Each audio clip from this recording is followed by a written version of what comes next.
Does Pitt already have its starting quarterback picked out for the 2024 season? This far away from the start of the season? Should they have a starting quarterback already picked out this far away from the start of the season? Probably not. But Pat Narduzzi said something along those lines last week. And let's talk about it. Let's talk a little football. Let's talk the quarterback situation. Let's talk about QB1 heading into spring camp, who it should be, who it will be, and what it means for the 2024 season. On today's Morning Pitt, youtube.com/Panther-Lair.com.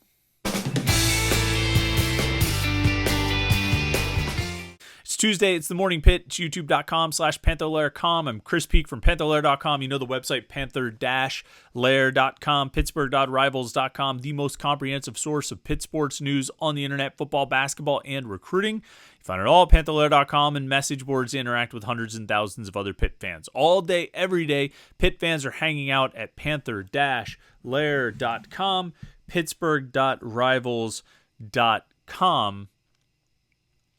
Talking about Pitt sports. I mean, they're on the message boards all day, every day. I'm not exaggerating when I say that. You'll check the message boards before you go to bed tonight. You check them again in the morning. There'll be a lot of new posts, a lot of new threads, a lot of new replies. There'll be a lot of new things to read and things to respond to, things you may like, things you may not like, but they will definitely get a reaction one way or the other, and it's all on the message boards. The best online community of Pitt fans right there, Panther-Lair.com, Pittsburgh.rivals.com, and of course our YouTube page right here. You've already found it. It's youtube.com/Panther-Lair.com. It's where we put all of our Pitt video content, these daily morning Pitt videos Monday through Friday, our weekly live show that we do every Wednesday night at 8 p.m., although this week I believe we'll be doing it on Thursday.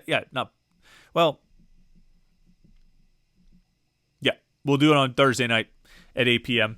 Our weekly live show. We'll do that with Jim Hammett. Better tell Jim that. We're going to do that live because Pitt has a basketball game tomorrow night, so we won't be able to do the live show on Wednesday night. But usually we're Wednesday night live show at 8 p.m. We have a post-game show after every road basketball game, so none of those this week after the 3-game road trip. They'll be home for a couple games.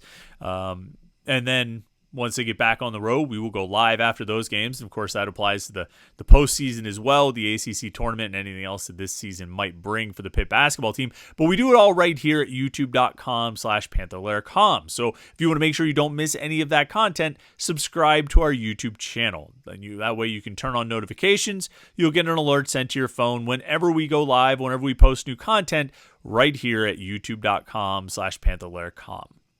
So, didn't really get a chance to talk about this last week because there was a lot of basketball stuff going on, and it just sort of was mentioned. Actually, Jim and I talked about it on the live show last Wednesday night. I talked a little bit about it because somebody asked about it. I didn't really get a chance to talk about it much on the Morning Pit, so I wanted to bring it up this week just to kind of go over it a little bit and touch on it and give some thoughts. David Hale from ESPN covers the ACC for ESPN, college football in general, but the ACC specifically, mentioned that he had recently had a conversation with Pat Narduzzi where Narduzzi said something to the effect of going into spring camp, Nate Yarnell would be the first-team quarterback, the QB1, the lead quarterback. And this got some reaction from Pitt fans. Some of it, not all of it, maybe not even most of it, but some of that reaction being, why would Narduzzi already name a starter? Is he already giving the job to Nate Yarnell? I just want there to be an open competition. And this is a common refrain that we've heard over the last 2 years. Didn't really hear it when Kenny Pickett was here, and that was a long time. So the last time we heard that, all Pitt fans really want is an open competition, it was probably back in 2017. The year after Nate Peterman graduated or finished his time at Pitt. And then they had Max Brown and they had Ben DiNucci and Kenny Pickett as a true freshman who enrolled in the spring. Those guys were competing in the spring, and Pitt fans said, I just want them to be an open competition. And because Max Brown won the job, there was a feeling that maybe there wasn't an open competition. Although, I think Pat Narduzzi disproved that when he benched Max Brown in September of that season, and then benched Ben DiNucci in September of that season to go back to Brown. Ultimately had to go back to DiNucci after Brown got hurt, benched DiNucci for Kenny Pickett. So he benched the starting quarterback like 3 times that season. So I'm pretty sure that the coaches were open to options that year. And I think for the most part, over the course of the last 9 years, Pat Narduzzi has been open to options when it comes to quarterback. I think there have been very few occasions, and maybe not, maybe a non-zero number, but very few occasions where Narduzzi has said, sort of before anything even happens, this is going to be the starting quarterback. Now, I think the last 2 years there's been a lot of conflict about that notion. I think there's been a lot of debate and discussion about that, about whether the job was handed to someone or promised to someone, and no competition really played out. I think Pitt fans tend to look at 2022 with Kedon Slovis and how poorly he played in the month of October, certainly, and really November. He wasn't really that much better. They won 4 games, but it's because they ran the ball in some games and played good defense in most games. But Slovis wasn't really very good after he took that shot at against Tennessee. Ultimately, is what it came down to. That, and then with Nick Patty playing well in the Sun Bowl, or making a couple big plays. And we've talked before about Nick Patty's numbers in the Sun Bowl. They were not good. They were Slovis level, if not worse. He just made some huge, onions plays, particularly down the stretch to get to that victory. But because he made some big plays in that game and Pitt won that game, and Slovis had been so bad during the season and Pitt went 8-4 during the season, there was a feeling that, maybe there wasn't an open quarterback competition, that Slovis was promised the job as he was being recruited in the transfer portal from USC. He was given the job without really any hesitation or thought. There was sort of a grand pronouncement made in August, if I recall, that Kedon Slovis is the starter. There are some people who claim that they've heard from within the program that Nick Patty was better in practice, or that the rest of the team wanted Patty to be the guy. I don't know. I'll say this. I think what I've been told from multiple people around all of these situations is that the guy who ultimately was named the starter coming out of training camp, basically in every year under Narduzzi, pretty much deserved it. I think you could go back to 2015 with Chad Wojtek as the returning starter, the inherited starter for Narduzzi and Jim Chaney, the offensive coordinator. And I think you knew all along they were sort of just waiting for Nate Peterman to take the job. Jim Chaney said as much in training camp. He said, well, Chad's our starter until somebody else beats him out. I said, that feels like it's not a ringing endorsement. And ultimately it ended up being the case. I mean, Nate Peterman outplayed him and won the job. Peterman just hadn't done it prior. He hadn't done it in spring camp, and he hadn't done it in training camp. You fast forward to 2017, I think pretty much everybody around the program will tell you Max Brown was the best quarterback in spring camp, training camp. And I would contend that by the time he got hurt in that game at Syracuse, his play was improving. He was getting better. You fast forward to 2022, the next time there was an open quarterback job, and I think most people who watched the team in practice, and I mean, look, media doesn't get to see every practice, so we're just kind of going on hearsay and secondhand accounts, but most people who watch it said Slovis was the better quarterback. And whatever you might say about Nick Patty, and I love Nick Patty, he's a great kid, he's a gamer, he certainly had the love and respect of his teammates. Slovis outplayed him in practice. And Nick Patty has, like I say, he's a gamer. He's got that moxie on the field. He was able to make some big plays. He threw a touchdown in that upset win over UCF in 2019. Obviously, somehow got Pitt to a win against Delaware a week later that season. 2020, he came in the Florida State game after Kenny Pickett had busted up his ankle real bad. And came in and rushed for 2 touchdowns, at the goal line. So, and then obviously made some important plays, some big plays against, against UCLA in the Sun Bowl. And I still, I'm still in the camp that says he probably would have won the Peach Bowl too. But in spring camp and training camp, Slovis was better. Slovis outperformed. Slovis, looked like he would give the team the best chance to win.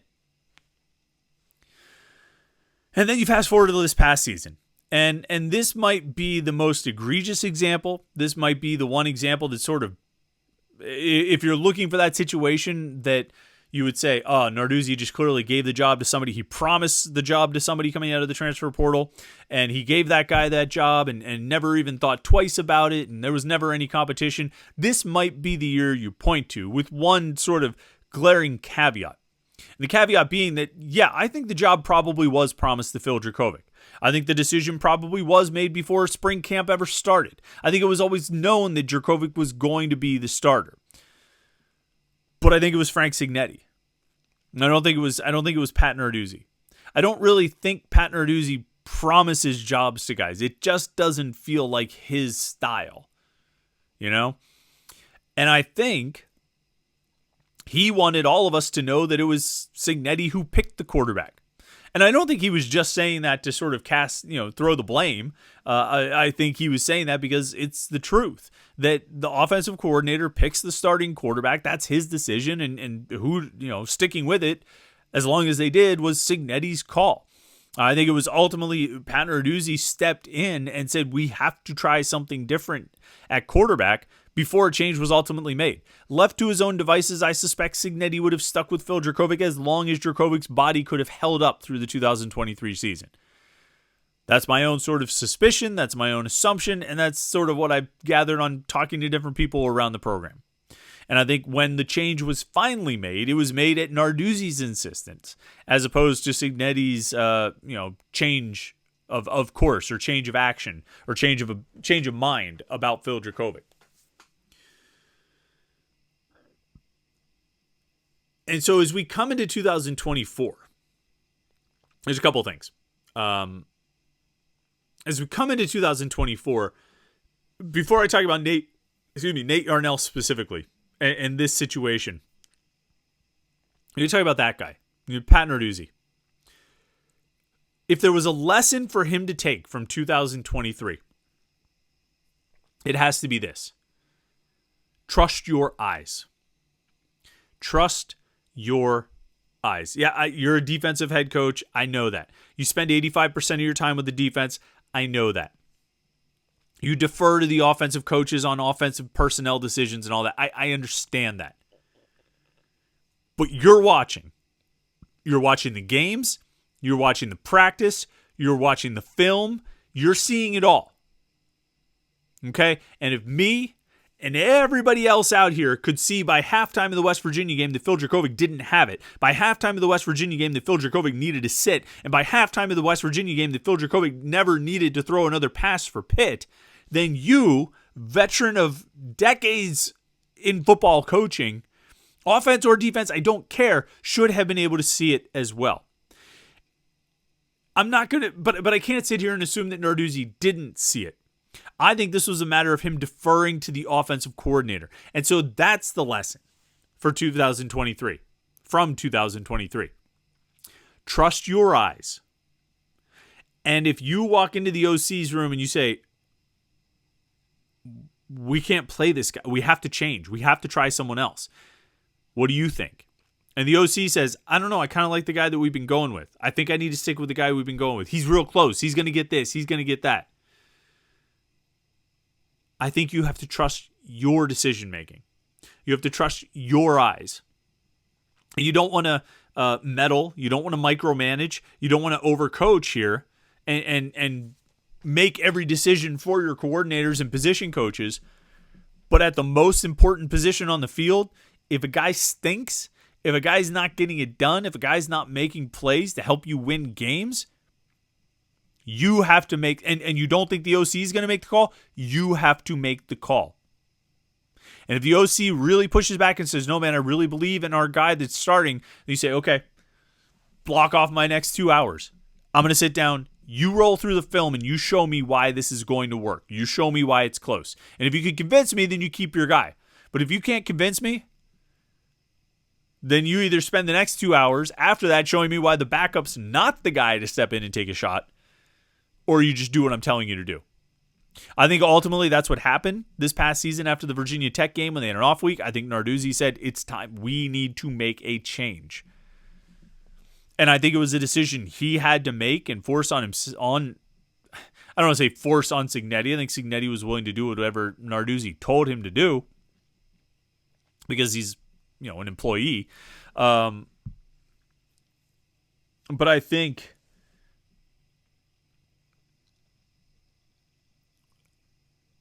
there comes a point where the buck really does stop with the head coach. There comes a point where the head coach has to say, look, ultimately, this is reflecting on me. And I can't do this anymore. I can't watch this anymore. I can't have this happen anymore. We need to make a change because this isn't working. And so hopefully Pat Narduzzi, as he goes into 2024, has that perspective. And as he goes into spring camp, he sits back and he says, okay, who's playing the best? Cade Bell, offensive coordinator Cade Bell. You need to show me who is playing the best and why you feel that they are. If it's Nate Yarnell, if it's Christian Bear, if it's Eli Holstein, if it's Ty Diefenbach, if it's Julian Duggar, you need to show me why that guy is playing the best and he's going to get the first team reps tomorrow. They only practice 15 times. They have like 3 practices per week. They practice like Tuesday, Thursday, Saturday. So there's a lot of time in between practices, more than 24 hours, 48 hours in between practice, or 45 hours or 42 hours, whatever, in between practices. Plenty of time in there for Narduzzi to spend an hour or two with Cade Bell saying, okay, who is going to take the first team reps in our next practice, and why is it going to be that guy? If the answer is not already obvious to Narduzzi, get Cade Bell to explain it. You need to do it. And it doesn't mean you have to, cut too much time out of the, your defensive study. But you do need to spend a little more time with the offense to know why they're doing what they're doing and why they're making the decisions they're making. Now, as it relates to Nate Yarnell specifically, Narduzzi saying that Yarnell is the starting quarterback going into spring camp is a nothing story to me, simply because I would respond, well, who else would it be? He was the starting quarterback at the end of last season and not playing all that poorly. Of course he'll be the starting quarterback heading into spring camp.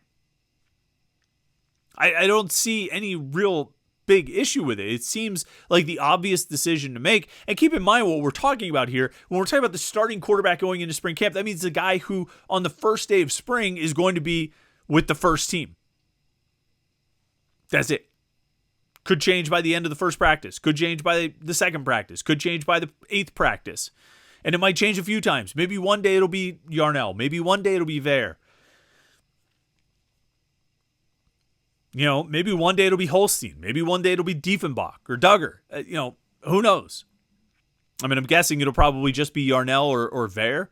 Holstein is intriguing. It'll be interesting to see what he's able to do, but he's younger than those guys. Those guys have a little more experience, not necessarily with this offensive system, but a little more experience in college football, which is important. Although Holstein is coming from a pretty high-level place at Alabama. But somebody has to be the guy who takes the first team reps in the first practice. And it only makes sense to have the guy who was the starter at the end of the last season be the guy who takes the first team reps at the start of the first practice. It just seems logical to me. I don't really see much of an issue with it. I don't think it locks Nate Yarnell in as the starting quarterback for the 2024 season. I don't think it locks him in as anything beyond QB1 for the first practice of spring. I think sometimes we assume that there was no open competition if the expected result is what comes to pass. Like, we all expected Keaton Slovis to win the job, so when he did that mean that there wasn't an open competition, or does that just mean that things played out the way you expected them to? We all expected Phil Dracovic to win the job, and when he did, does that mean there wasn't an open competition, or does it mean that things just played out the way you expected them to? And I will say that most people told me that Phil Dracovic actually was the best quarterback in camp. He didn't turn it over as much as Christian Bear, and for whatever reason, Frank Cignetti really never gave Nate Yarnell an opportunity. And Ty Diefenbach got hurt. So, it was down to Dracovic and Bear, and Dracovic committed less turnovers than Bear. It really might have come down to that. It might have been the right decision. I think the wrong decision was sticking with Dracovic as long as they did.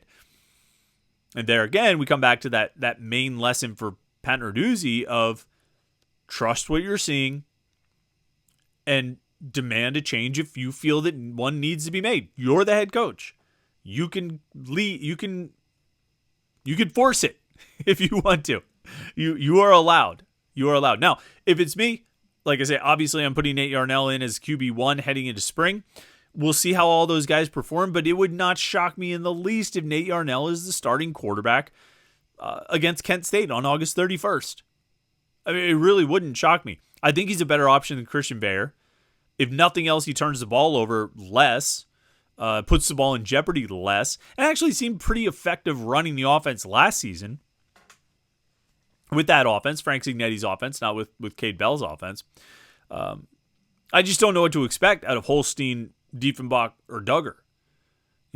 So it seems to me it'll probably be one of the two older guys, and my guess is it would be Yarnell, unless like Holstein or something comes in and just blows everyone away and knocks everyone's socks off. Maybe that'll happen. I don't know. I don't think so, but I don't know. He's young, and Yarnell and Bayer are older, and I think that'll give them the leg up. It'll all depend on how well they can run Cade Bell's offense. But that's my guess on what's going to happen in this fall of 2024. But we don't know anything at all beyond what's going to happen on the first day of spring 2024 when Yarnell will be QB1. And then it'll go from there. And if he gets outperformed by somebody else, then that somebody else will move ahead of him. I don't think anything's promised to anyone. I think it's an open competition. And Yarnell just happens to be sitting in the pole position for the start of the race. See what happens after that. So, yeah, it's actually a great analogy. Somebody always has to be like in the pole position, right? Like if you watch NASCAR or whatever, I mean, they're all racing. It's an open race. Anybody can win, but somebody has to have that one spot on the inside lane. That's Nate Yarnell right now. But you don't always win from the pole position, right? So we'll see. All right. Like this video and subscribe, youtube.com/Panther-Lair.com to make sure you never miss any of our Pitt video content. Of course, check out the website Panther-Lair.com, Pittsburgh.rivals.com, the most comprehensive source of Pitt sports news on the internet. Thanks so much for tuning in today. We'll have a basketball preview for you tomorrow to get ready for Pitt Wake Forest, and lots of other stuff right here at youtube.com/Panther-Lair.com. So like and subscribe. Enjoy the rest of your Tuesday, and we will talk to you tomorrow on the Morning Pit right here on youtube.com/Panther-Lair.com.